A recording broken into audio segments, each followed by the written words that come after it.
Сұқ көзден сақтан. Көптен бері ойда жүрген дүние еді. Бүгін бөлісуге тура келіп тұр.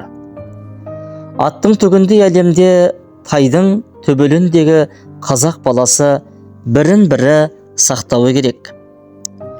Әлеуметтік желісіз адам баспайтын тазаманда бүгінгінің адамы өз басын, отбасын, әулетін, бала шағасын, тапқан табысын, дастарханын, тұратын үйі мен мінетін көлігін, келетін қонағын сырт көзден жасырып ұстауға тиіс.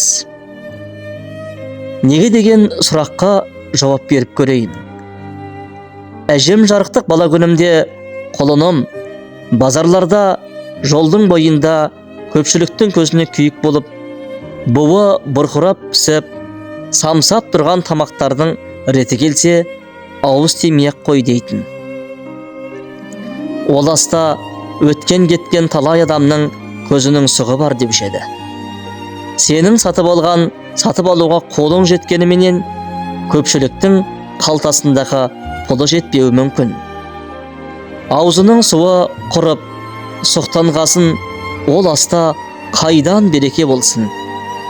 Көбіне жазылмайтын аурулар осындай асты жегеннен болады балам деп айтқан сөзі әлі есімде.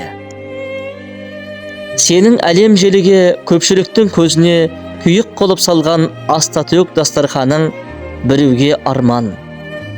Мойныңа асылып жатқан немере шөберелерің мен шеттей балашағаң бір тырнаққа зар болып жүрген біреуге күйік. Сенің күреп тапқан жатқан дүниең қаражаты қарабасына жетпей жүрген біреудің ішіндегі қыжылын оятуы мүмкін. Тіл-көз түйені қазанға, пендені мазарға түсіретін ұмытпайық деген екен сүйікті пайғамбарымыз Мұхаммед саллаллаху алейхи вассалам.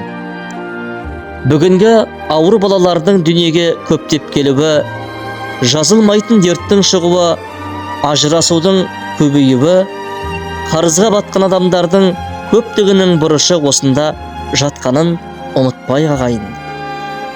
Әлем желіде тойған қозыдай әзілкеш бір жігіттің отбасына көңілімнің қошы кететін. Салған үйін тату-тәтті, берекелі жанұясын желіге жиі салатын. Жақында ажырасып кеткенін естігенде ішім удай ашыды. Аты барға тай мінсе де жарасар демей ме атам қазақ. Дүниенің дүниесі мен төрт орайтын байлар бар әлемде. Отбасы түгілі өзін көруге зармыз.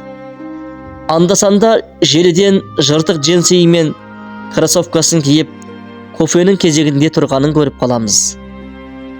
Тіл, көз, сөз, сұқтың барын біледі осы сабаздың балдары.